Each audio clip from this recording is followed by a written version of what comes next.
Week 1 of the NFL season, Philadelphia Eagles went to Atlanta to play the Falcons. I really wasn't sure what Eagles team we were going to get in this situation. The Eagles, when they go to Atlanta, they usually play a really good game against the Falcons, but they usually lose. And with the fact that the Eagles kind of have a new organization going with them, a new regime when it comes to head coaching and when it comes to quarterbacks, I wasn't really sure what the Eagles were going to show and they were going to get. And the Atlanta Falcons have always been a team that have given us a ride. Even if we've beaten them, they always give us a good game. And they're always known for their weapons. They were known for Julio Jones. He's no longer on the team anymore. But I've always known Calvin Ridley to be a guy who can be a really good player and really maximize his potential.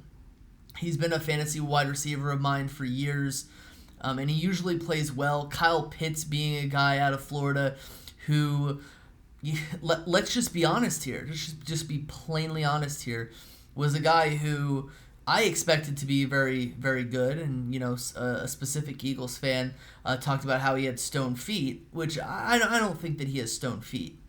But this was a game where I just wasn't really sure about. Coming in from a preseason where the starters really didn't play a lot, where you didn't really get to see the team go the way it's supposed to.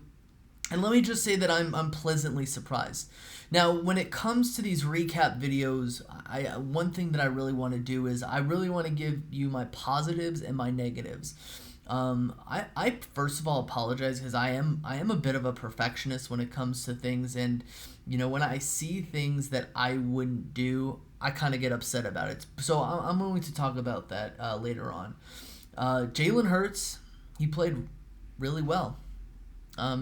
If I were to give him a report card, I would give him an A. He minimized his mistakes.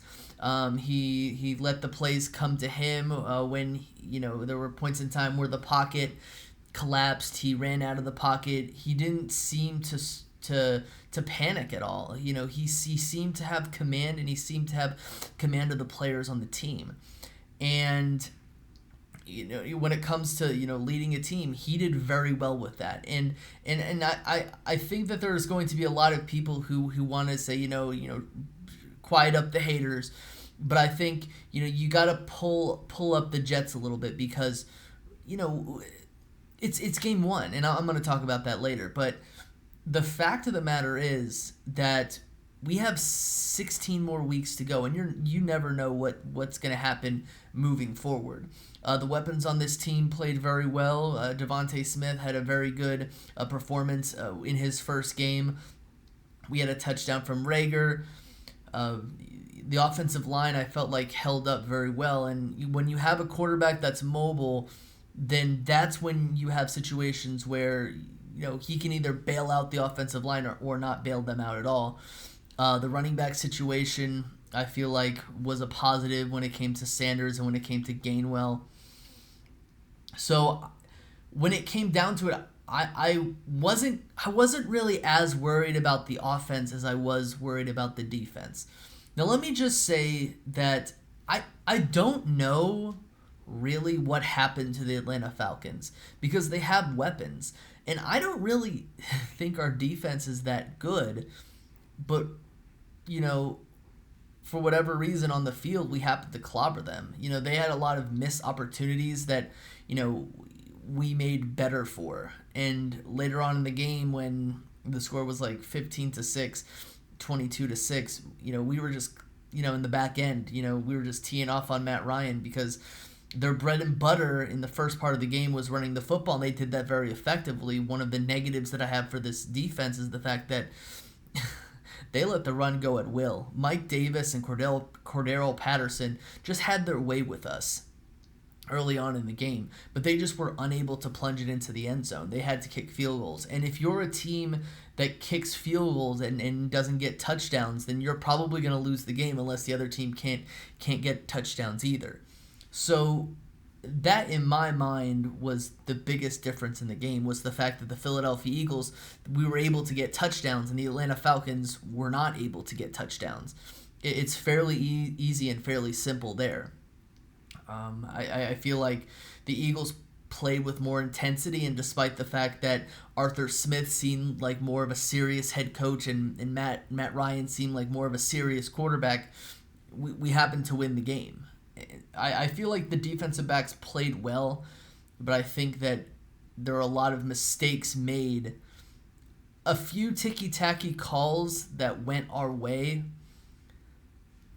that really helped us win the game. So I can't really make an assessment of this team after one game because I just don't know what's going on with Atlanta.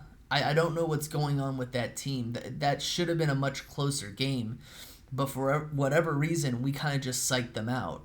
And I will say, we made mistakes as well, and I'm going to talk about the mistakes. Again, I'm kind of a perfectionist, but in all intents and purposes, I don't think that Jalen Hurts deserves, to have everyone, forget about some of the stuff that he did last season. But let me just say that Jalen Hurts played very, very well. He played better than I thought he was going to play. He made the number one thing that I liked about Jalen Hurts in this game was the fact that he made good decisions. If you look at Atlanta's side of the ball, there were about 2 or 3 times in which the Philadelphia Eagles could have intercepted passes, but we missed that opportunity. The thing that I liked about Jalen Hurts was the fact that there wasn't a single pass that he threw that could have gotten intercepted. Like every single one of his passes either could have gone incomplete or touched one of our guys on the hands. So the decision making from Jalen Hurts was definitely a positive and definitely something that people got on him a lot last year because he did throw a lot of interceptions as the season went on. So that is definitely a positive note when it comes to Jalen Hurts and what he was able to do.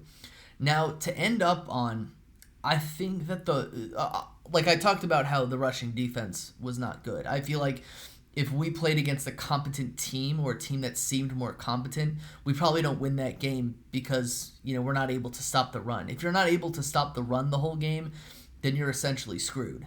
The other thing was the play calling, especially on down 4 for Nick Sirianni. Now, I'm not going to go after Nick Sirianni too hard, but it seemed very Doug Peterson-esque.